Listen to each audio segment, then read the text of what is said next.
your patient will have about 80% normal lung function. And they may not be aware that anything is wrong at this stage, and they may have a little bit of mucus production.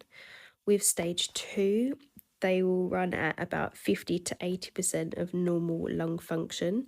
They may experience some coughing, mucus, maybe shortness of breath on exercising, and this is normally where they might seek medical help.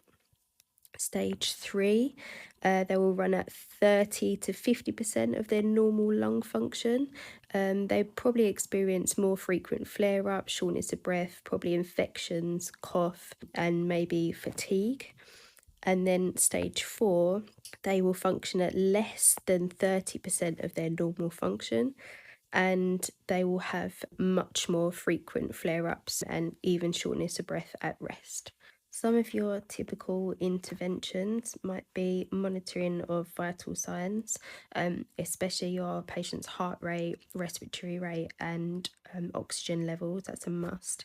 Possibly a chest x ray, perhaps an ECG, blood gases, bloods, FBCs, UNEs perhaps, possible blood cultures, especially if they have a temperature. This could indicate they have an infection, and sputum collection.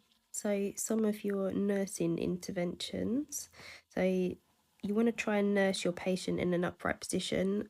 I've experienced some patients with COPD, they prefer to sit on the edge of the bed in an upright position.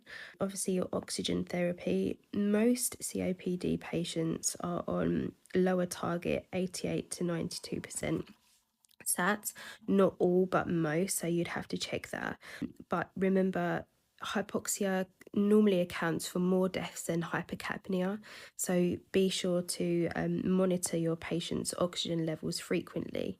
A lot of patients rely on their hypoxic drive, so too much oxygen can decrease their respiratory rate and lead to hypercapnia, obviously because they can't rid of their CO2 quick enough, like perhaps you or I can. So monitoring their oxygen levels is a must. So you might be asked to administer nebulizers or steroids, give antibiotics if there is an infection present, give analgesia if it's required, administer IV fluids if your patient's dehydrated.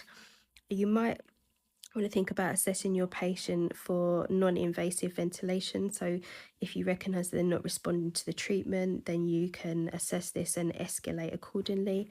And obviously, for COPD patients, it can be a really scary time, so make sure you provide reassurance to them and to their family.